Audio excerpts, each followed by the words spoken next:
Focusing on engineers who may have provided false information about the risks of drilling. Democrats are trying to derail Mitt Romney's progress by tripping him up in the Iowa caucuses. R.T. Rybak is mayor of Minneapolis and vice chair of the Democratic National Committee and a surrogate for the Democrats in Iowa.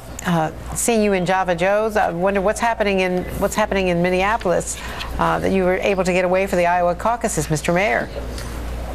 A lot's going on in Minneapolis. I'm down here, though, to talk for Democrats, and I think right now we see as a primary that is very much Mitt Romney's to lose.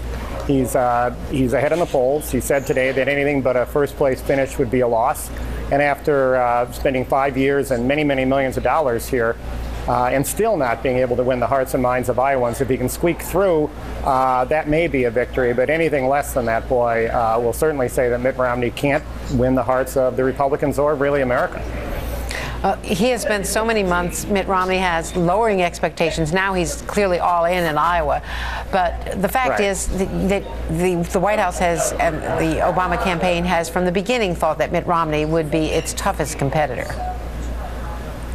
Well, I think, the fact of the matter is Mitt Romney may have been trying to lower expectations, but look, he spent millions here himself. His surrogates have spent many millions more to attack others.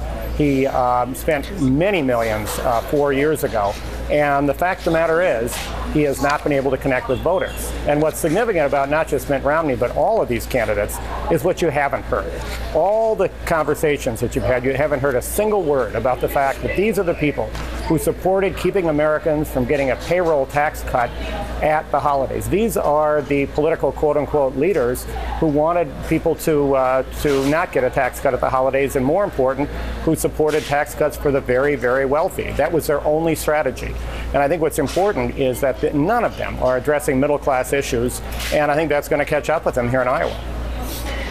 While we're talking, Mr. Mayor, we're seeing live pictures from Mitt Romney in Mason City. Mitt Romney with Ann Romney, who's been with him on the campaign trail, and he does seem to be getting a lot of traction. He's finding his rhythm as a retail campaigner, don't you think?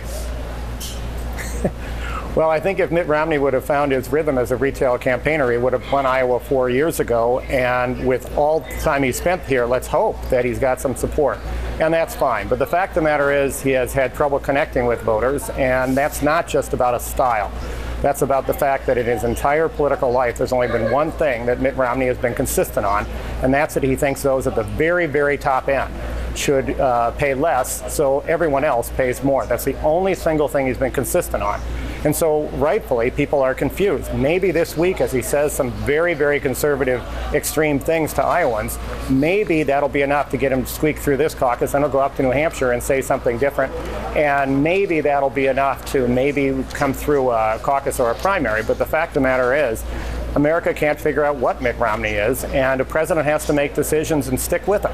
And he hasn't been able to stick with an ideology from one state to the other, let alone one country. Mayor Rybak laying out the Democratic talking points against Mitt Romney. Thank you very much for joining us from Iowa. And with 5 days to go until the caucuses, Republicans have staked out conflicting positions on one hot issue, the hot button issue